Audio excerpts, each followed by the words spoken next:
Então, eu gostaria de chamar a próxima palestrante, a doutora Sônia Vasconcelos, do Instituto de Bioquímica Médica Leopoldo de Méis, da UFRJ.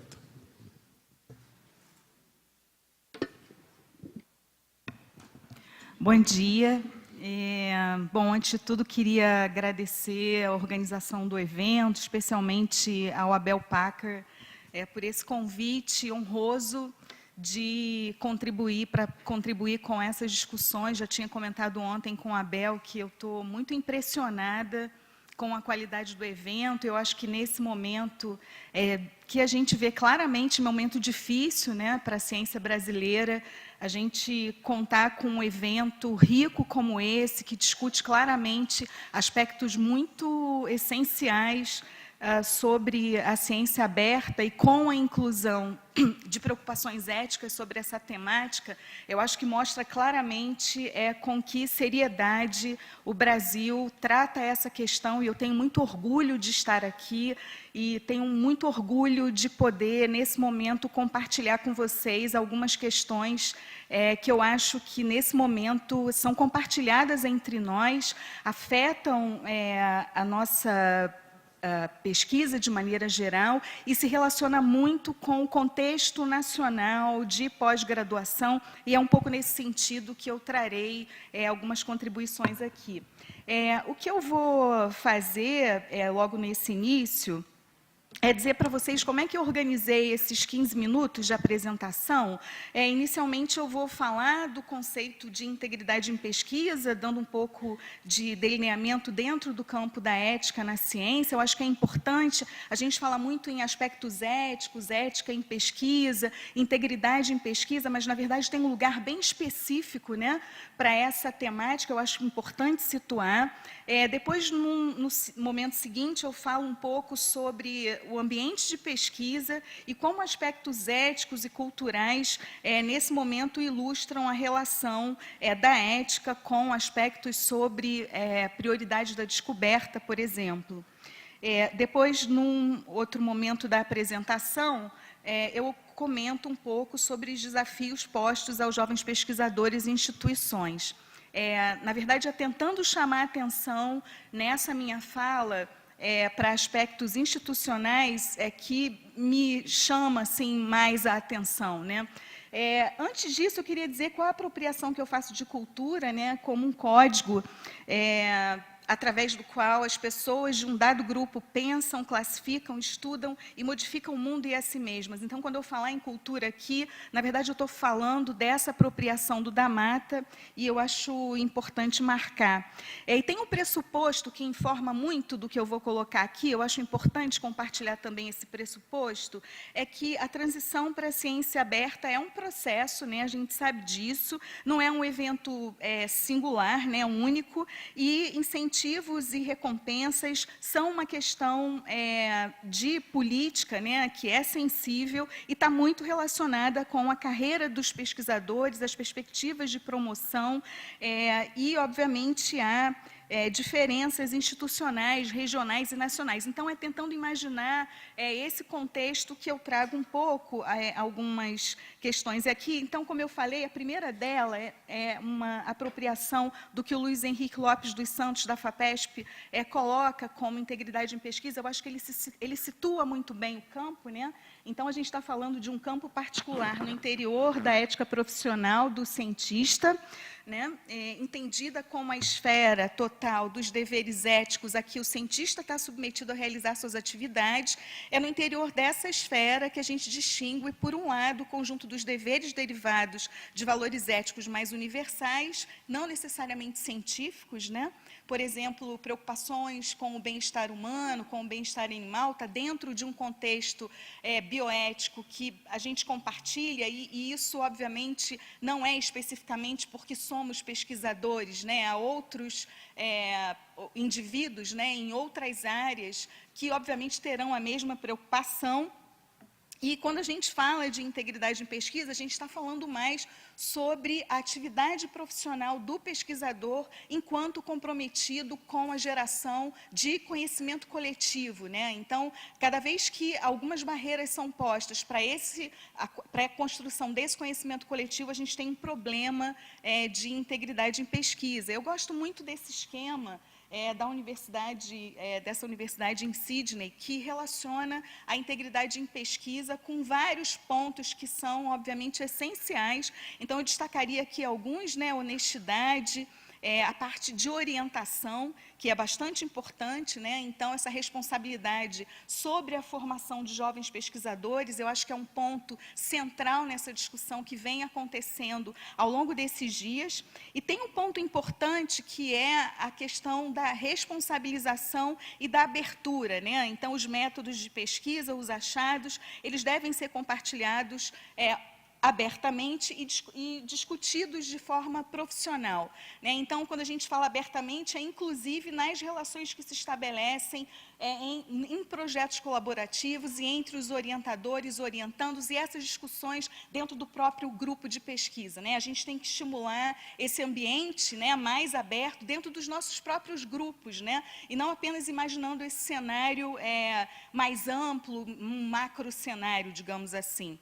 E aí a gente tem, obviamente, dentro dessa preocupação com integridade em pesquisa, um conceito que a gente compartilha, né? Se a gente for olhar o panorama internacional do financiamento, da regulação ética da pesquisa de forma geral, que identifica o que, então, qualificaria como má conduta, uma vez que a gente quebra os princípios da integridade em pesquisa, né? Então, ela basicamente seria identificada como uma forma de má conduta a partir do momento que acontece fabricação, falsificação ou plágio na proposição, na realização ou na revisão da pesquisa ou no relato dos resultados de pesquisa. Então, é uma apropriação que a gente, em geral, faz, né, nas nossas instituições e nas agências de financiamento, e quando a gente fala de um conceito mais específico dentro dessa classificação, quando a gente trata, por exemplo, da apropriação das ideias, que são muito importantes nesse campo de discussão da ciência aberta,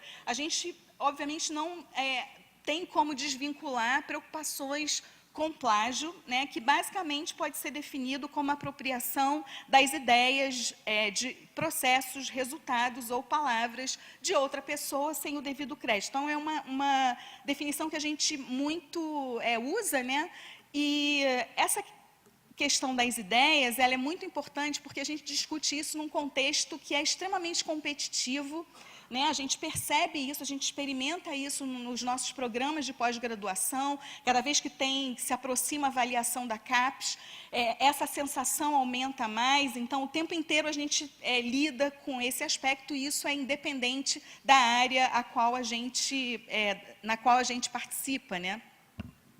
E aí, dentro desse contexto de apropriação de ideias, né, eu gosto muito de citar o Robert K. Merton, né? O Merton, ele foi um sociólogo da ciência que discutiu isso muito bem, e ele fala sobre aspectos relacionados à prioridade da descoberta na ciência, trazendo exemplos emblemáticos. Então, ele faz isso já desde o século XVII e aponta como esse aspecto é considerado, por exemplo, como uma questão moral, nem sempre para o cientista que está envolvido numa disputa, mas para os próprios colegas daquela comunidade que entendem que é importante esse reconhecimento, é importante que se dê o crédito por uma contribuição específica que se dê numa determinada área. E aí Merton cita, né, bem interessante a maneira como ele fala sobre Galileu. Ele cita The Essayer, que é uma produção de Galileu em que ele conta um pouco, parte da sua trajetória científica e algumas inquietações que ele tem sobre determinados vilões que tentam competir com ele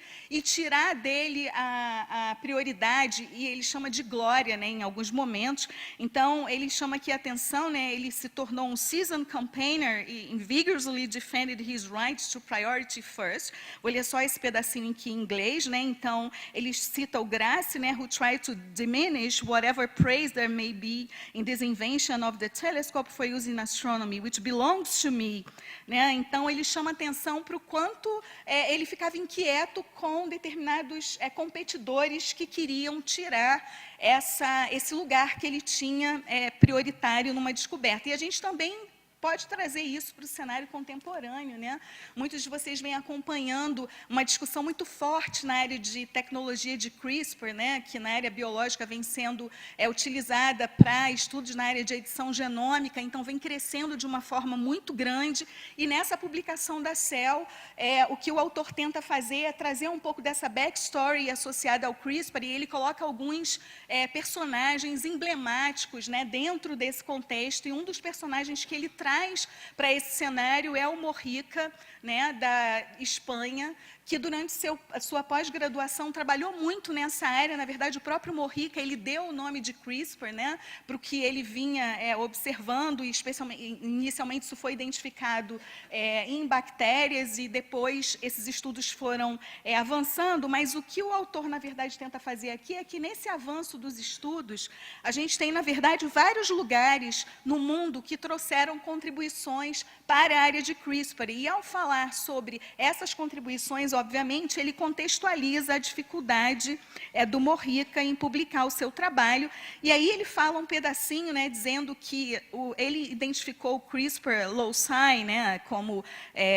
um sistema que poderia codificar instruções para o sistema imune, né, e protetivo em micróbios, né, contra algumas infecções. E aí eu acho muito legal a maneira como ele identifica a dificuldade e a inquietação do Morrica em tentar publicar o seu trabalho. Então, ele fala um pedacinho assim: Morrica went out to celebrate with colleagues over cognac and returned the next morning to draft a paper.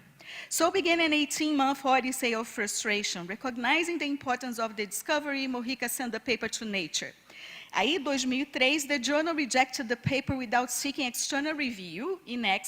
Inexplicably, the editor claimed the key idea was already known. E aí ele vai, já no janeiro de 2004, manda para o Proceedings of the National Academy of Sciences, that decided that the paper lacked sufficient novelty and importance to justify sending it out to review. Molecular microbiology and nucleic acid research rejected the paper in turn.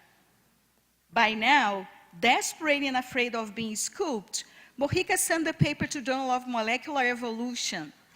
And then 12 more months of review and revision, the paper reporting CRISPR likely function finally appeared on February 2005.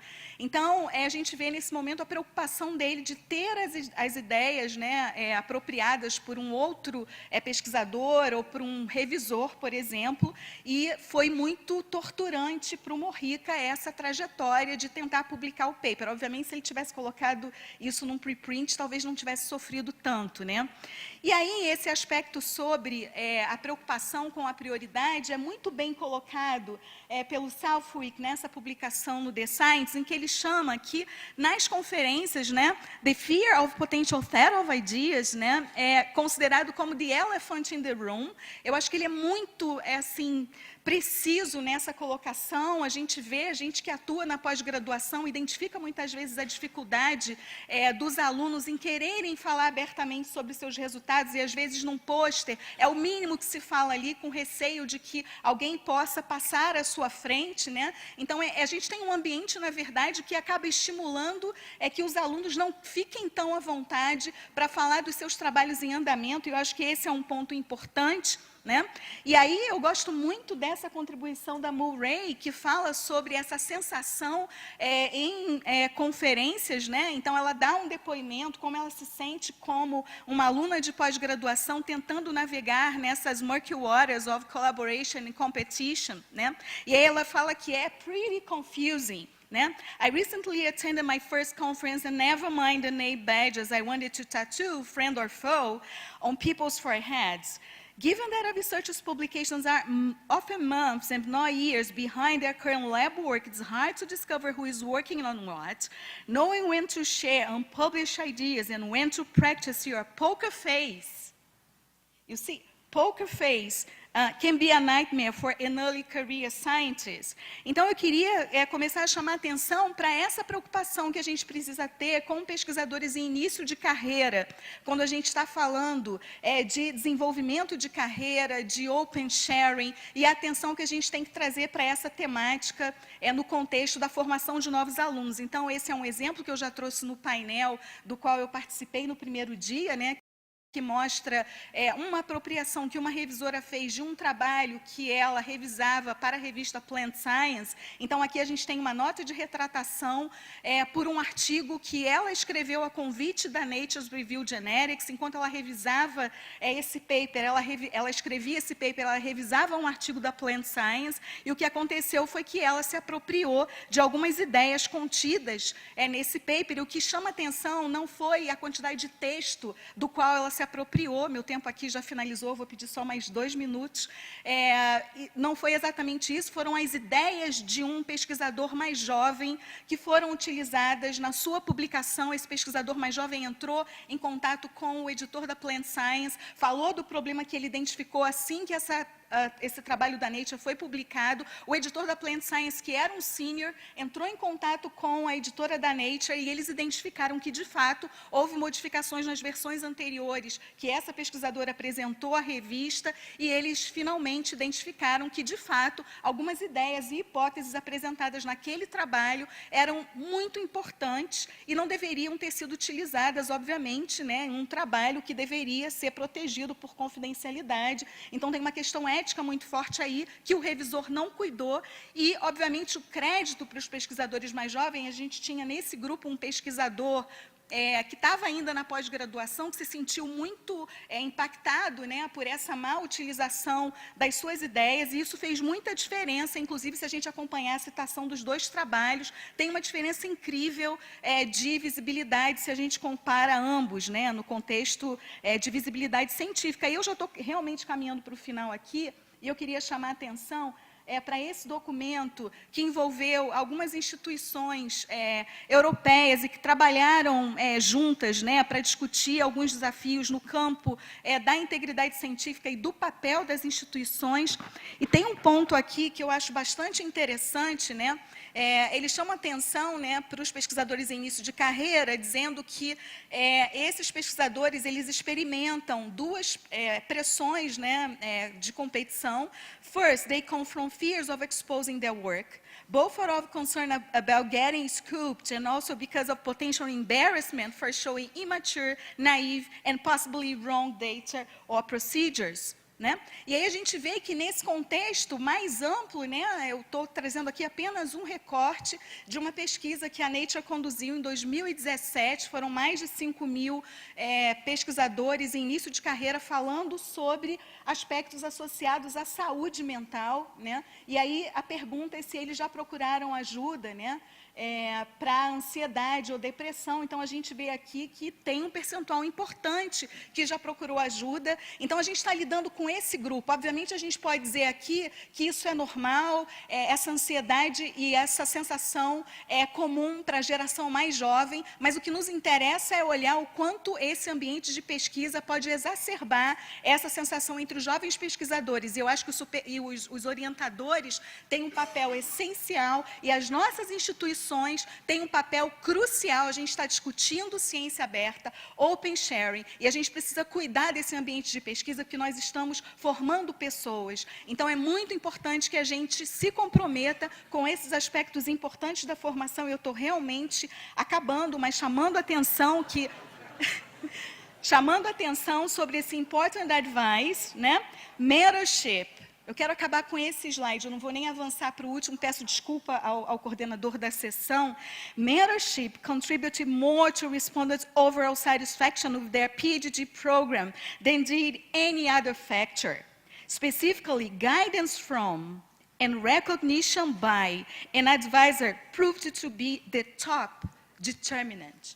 Então, queria dizer como é importante que as nossas instituições, de fato, deem maior atenção a essa temática, a gente cuide melhor do nosso ambiente de pesquisa para essa melhor formação dos nossos jovens. Com isso, eu termino. Obrigada.